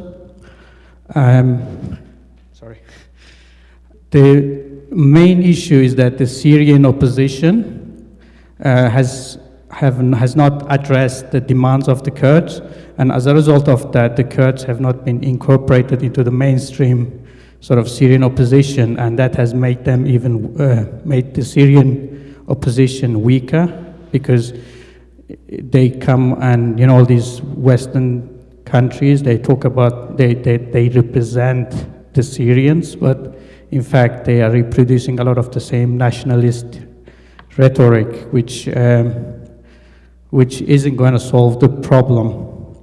But in terms of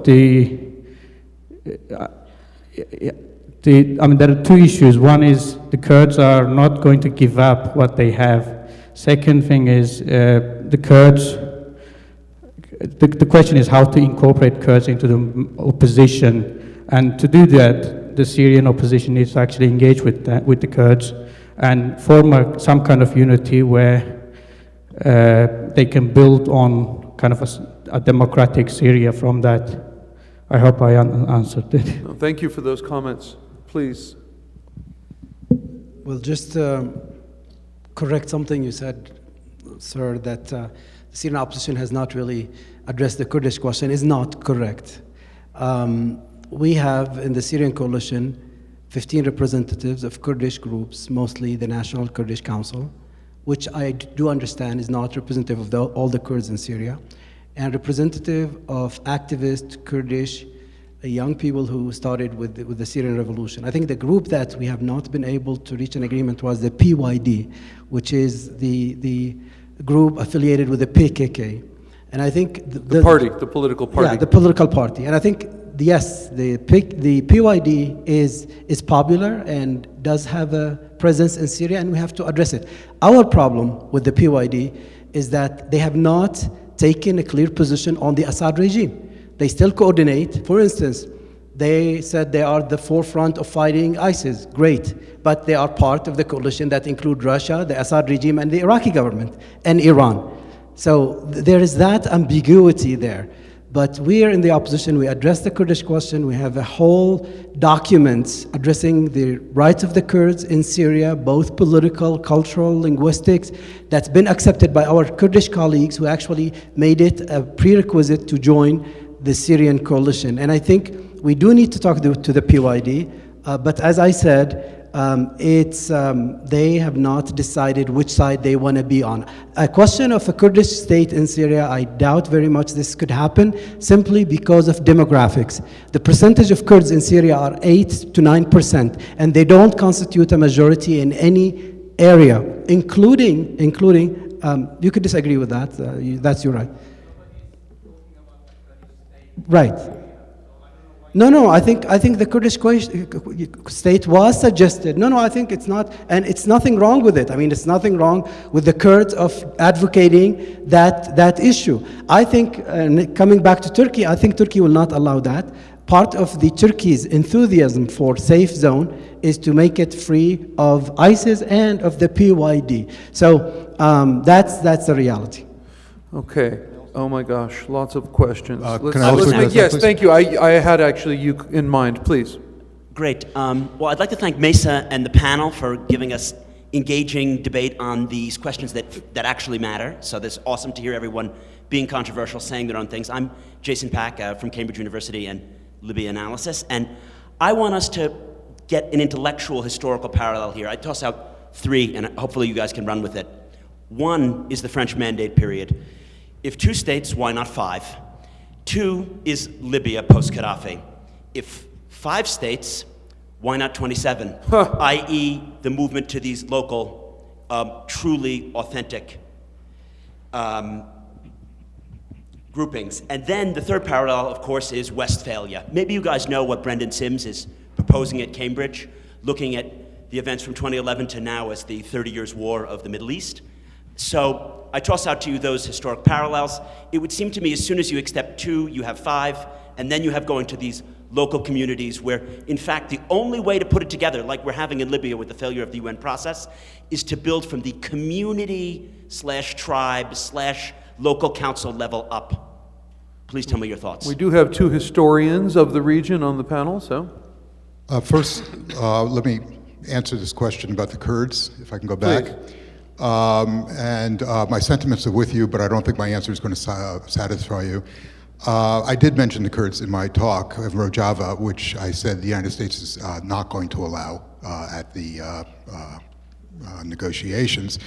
And if you look for historical parallels, this won't be the first time that we've sold the Kurds out. We've done it twice before, and there's always a third time as well. In terms of the other question, though, I'm not quite sure where you're coming from. Is this sort of, are you being sarcastic? There's truly a question here. Very, very serious.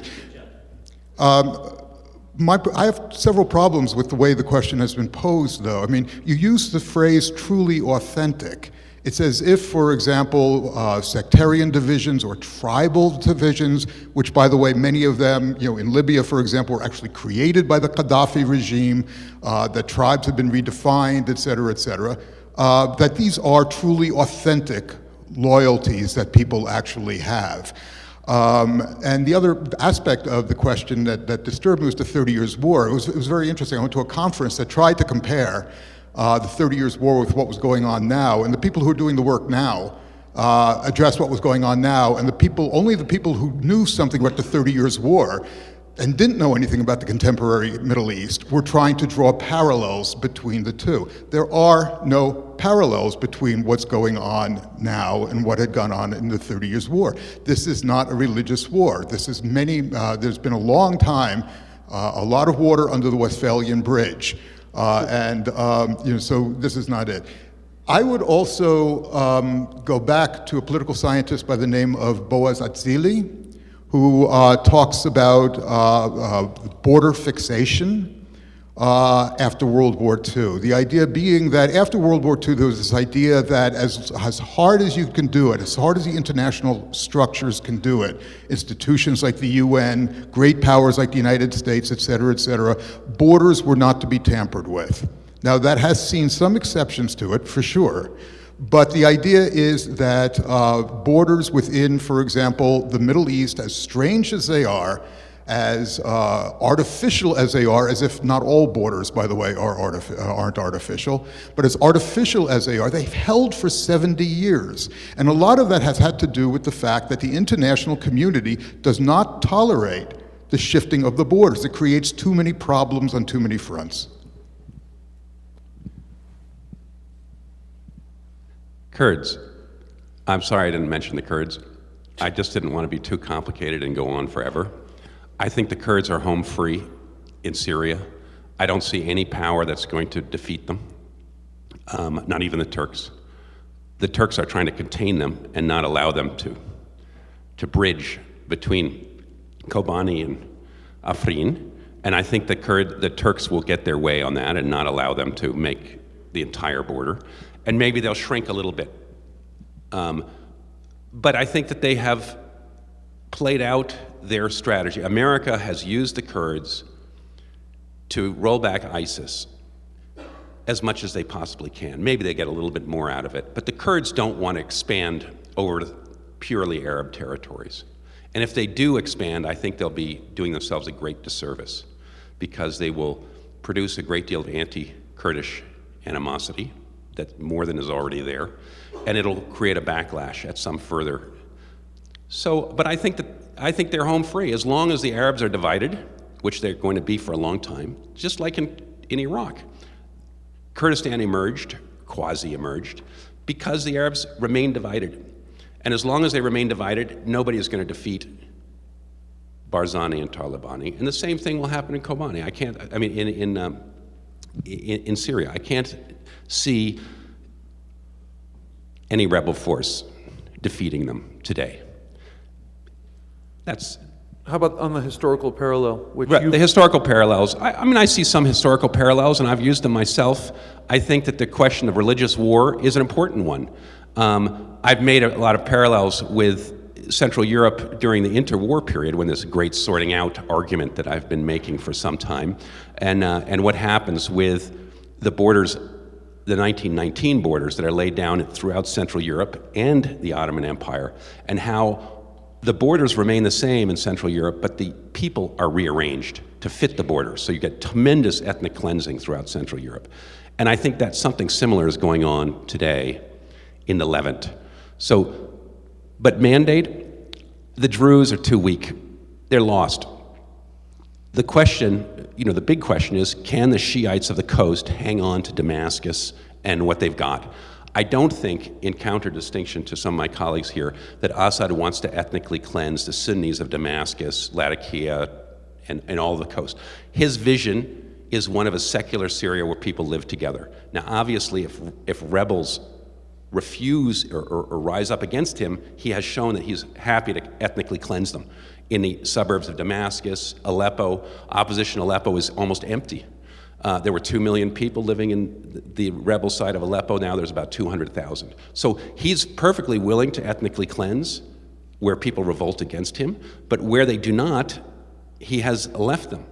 And tries to make a virtue of the fact that he is the multicultural Syria and they are the ethnically cleansed one, and there's no Christians in ISIS territory or any of the other minorities. Yazidis, we know what happened to them.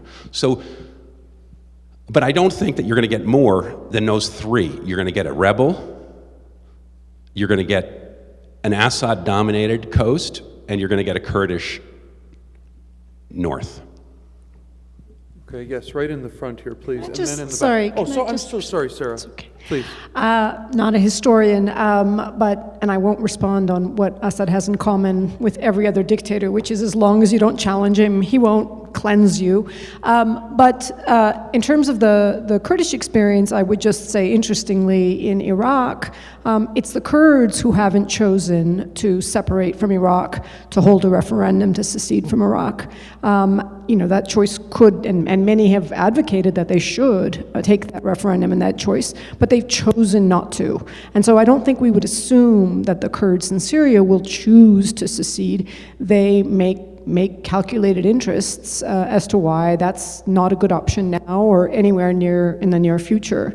The other point I would make in terms of 1 state or 10 states or 27 states is, ultimately it's to what end, right? If you're going to have 3 states where there's still oppression and discrimination on the basis of your sectarian differences or your status as a minority or your gender, then to what end? What it will come down to ultimately, whether you have 1 state or 10 statelets, are the common principles that people will have to agree to, the only common principles that seem to work best, if not perfectly, which are, basic democratic elections and a commitment to human rights, which includes minority protections. So I don't really care whether there's 1 state or 50 states and so forth. No matter how you slice it, those are the principles that need to be agreed to, whether it's in an Alawi state or whether it's in the grander Syria. Okay, in the front here, please. Yes. My name is Faisal Estarabadi. I'm from Indiana University. Josh, we had this out about 3 weeks ago in Bloomington when you graciously visited us. But you said something about the equating the leader, the Zaim, I suppose, with the state. And your analysis was that, the bureaucracy is filled with loyalists, and I, of course, agree with that. But it seems to me that you assume that loyalty is fixed, and that if the leader meets with an unfortunate accident, that loyalty doesn't shift. To clean up Lyndon Johnson, when you have them by the gonads, their hearts and minds will follow. And if you can impose an order that appears to have survivability, it seems to me that the bureaucracy will understand where its interests lie and will shift its loyalties accordingly. After all, in countries like Syria and Iraq, we have historically been accustomed to one coup d'etat after the other, where that's precisely what happens, where bureaucrats shift their loyalty to the new order, and in time, those that don't sort of are sent home. In Iraq, the bureaucrats were totally disenfranchised and sort of dared to go into opposition. I wonder if you could comment about that, please. That certainly has been the model. And in the period of the coups, people could switch their loyalties. And I think there's a lot of tolerance for that. The trouble is any rebel army today that captures Damascus is going to have hundreds of thousands of people behind him who need jobs, not to mention his cousins and in-laws, but all the people who've sacrificed from their households, who've suffered, who've died fighting this regime. And when you face a bureaucracy where people have gone home with salaries to their safe apartments for 5 years while everybody else has been out there suffering,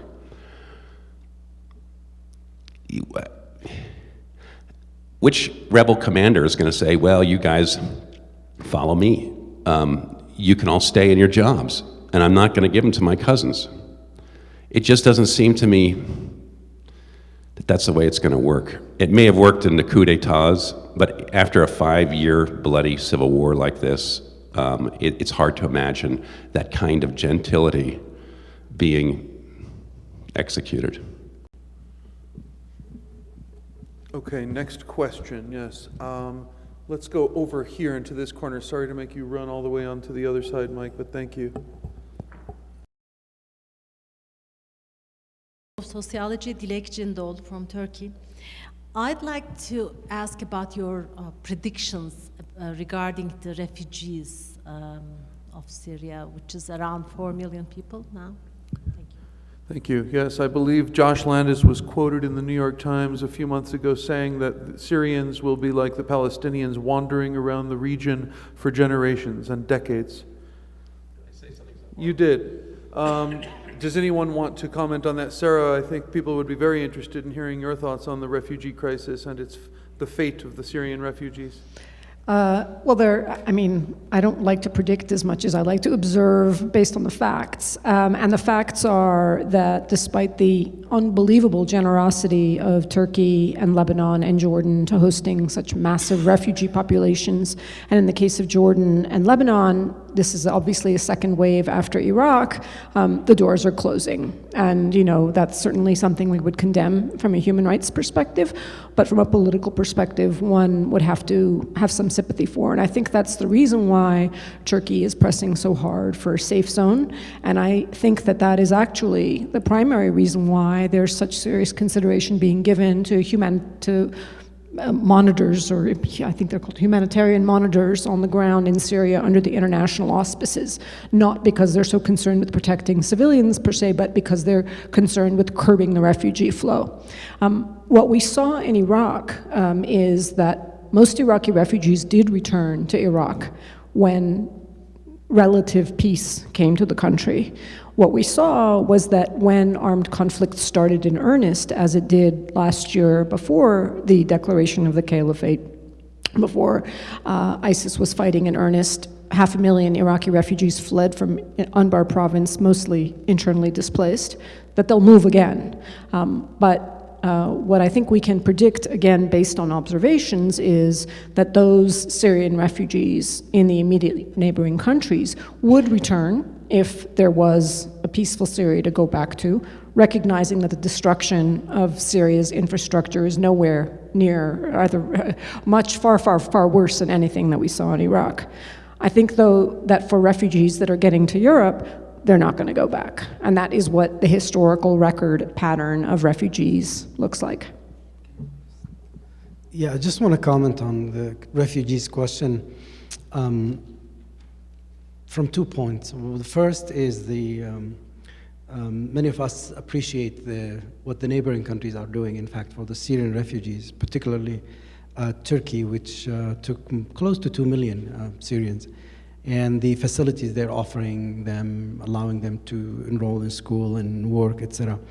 The difficulties is for countries like Jordan and Lebanon with limited resources. And I think that's why many of them started going to Europe, saying that there is no hope of finding a solution. But ultimately, and that's my second point, before I get there, I think many of us would appreciate that European countries, EU, including this country, and I don't know, you've been following the debate about the Syrian refugees. And as a Syrian, I feel ashamed at the level of the discourse that's been, in fact, debated in this country, both at the Republican side and the Democratic side, and the lack of just, the ignorance, I don't want to say the lack of knowledge, about this issue and equating them with ISIS and so on and so forth. So I do believe in the short term that countries have responsibilities and they should fulfill those obligations. But the ultimate solution, that's my second point, is a political solution where you can create safe zones in the north, in the south, and resettle refugees. That's the ultimate, I think, solution. And they don't need to be permanent refugees like the Palestinians. We've seen movement of refugees back and forth from Turkey to the north and from Jordan to the south, if they have a sense of safety. And that's why no bombing zone, the barrel bombing of the Assad has been the number one killer of Syrians in the last year and a half, 2 years. And so if the international community is serious about stopping that, I think that's a beginning of the solution. The question of the protection of civilian can create a condition for many, many of those refugees to go back. Okay, let's take one more question. Perhaps as near Tel Aviv University, perhaps as a follow-up to Najib to what you said, if we were to look at this idea of a safe zone, no bombing zone in the south, where would you outline the borders? And then if you further focus on this, if you were to consider this as a scenario, a programmatic scenario, then what would you do next? Who would you speak with? Who do you think are the forces to be trusted there? And I want to address it to the others to see if there are any names or particular groups that there's semi-consensus that can actually lift something like that. For the troops in the south, I think it's easy because, as Joshua said, the southern front is mostly are moderate and even secular forces. And they're under the control of Jordan, the US, UAE, countries that have done a thorough job in vetting who are these fighters. And but I wouldn't really know personally where to draw the lines. This is, again, something can be done by military commanders and countries that are willing to protect that zone, which is not going to be Syrians. Because there are two ways to create this zone. Is to tell the Syrian regime that you cannot fly, along this border, along this line, and be willing to enforce that. And I'm one of those who believe if countries like the US and other countries, Western countries, were to tell Assad that, he would abide by that. But the second one, if you don't want to do that, and if you think it's too expensive, as the Obama administration always argued and try to find justification for not carrying out that, is to allow the moderate forces to have the anti-aircraft weapons that necessary to create such a zone. Now, I must say that with the Russian intervention now, it's more complicated. And that's the thing, that's the sad thing about Syria.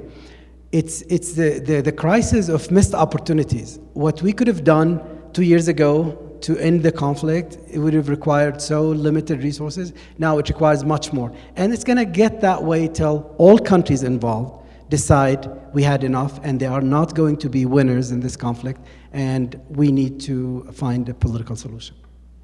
Does anyone else want to either respond to that question or offer some closing thoughts before we wrap up? I think the no-fly zone is very difficult. I think that Hillary Clinton, should she become president, or others, will have a very difficult time really moving ahead with it. Because if you provide a no-fly zone in the South, you've got 60 different little militias. They're each going to want to be king. Will America disarm them and provide good policing if there's fighting amongst them? There are 400,000 Druze in that state that they're going to create. ISIS has already said that the Druze are beyond the pale and that you can take their women as slaves and you can kill all of their men. That's Dabak number 10, their 10th issue. They say they're just like the Yazidis. Nusra has treated them very badly. Nusra is in the south. It's got a presence there. They've tried to attack the Druze. The Druze are protected by Assad today, his tanks and his cannons. If you deny his air force, the Druze will become easy pickings. to whoever's around. America will have to protect the Druze.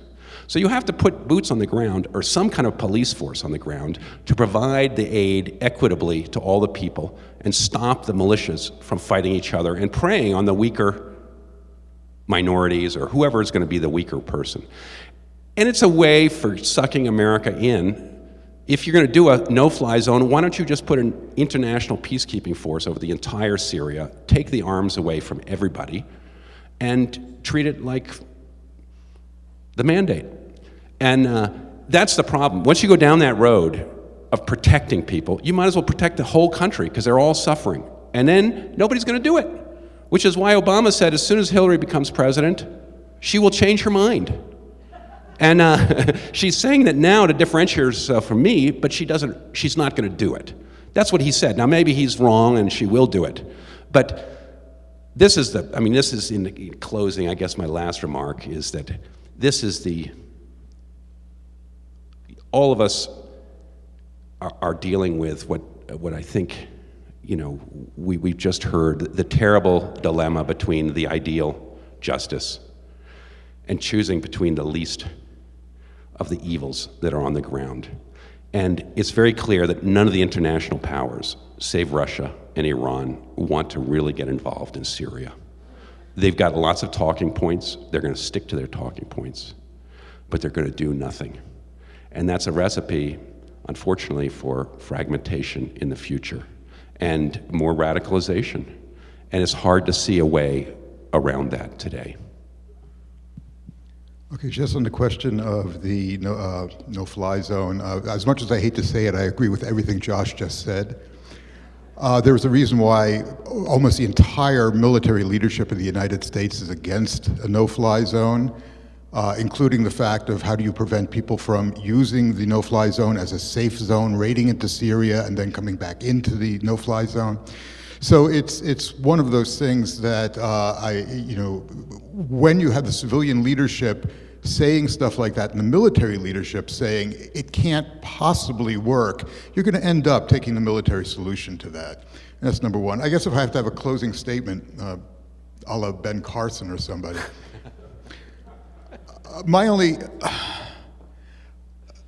we've all been watching this, spin out for 5 years now, and it gets worse and worse. And I guess the only thing I can say is when you're looking at the future, just never bet against the cynicism of the parties that are involved.